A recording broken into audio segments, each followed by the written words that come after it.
ആരോഗ്യത്തോടെ ഇരിക്കാം. മികച്ച പരിചരണം ഞങ്ങളുടെ ഉറപ്പ്. Shoranur medical trust, Shoranur.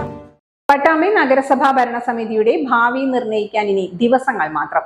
May 7 നടക്കുന്ന അവിശ്വാസ പ്രമേയത്തിൽ V4ന്റെ നിലപാട് എന്താകുമെന്ന ആശങ്കയിലാണ് പട്ടാമ്പിയിലെ ഇരുമുന്നണികൾ.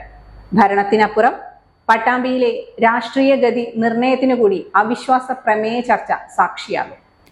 11 അംഗം UDF, 10 അംഗം LDF, 6 അംഗം V4 മുന്നണി, 1 BJP. ഇങ്ങനെ 28 അംഗം കൗൺസിലാണ് പട്ടാമ്പി നഗരസഭയിലുള്ളത്. V4 മുന്നണിയിലെ 6 അംഗങ്ങളുടെ പിന്തുണയിലാണ് CPM നഗരസഭ ഭരിക്കുന്നത്. പദ്ധതി അട്ടിമറിയും ചട്ടലംഘനവും ആരോപിച്ചാണ് UDFലെ 11 പേർ ചേർന്ന് ഭരണസമിതിക്കെതിരെ അവിശ്വാസം കൊണ്ടുവന്നത്.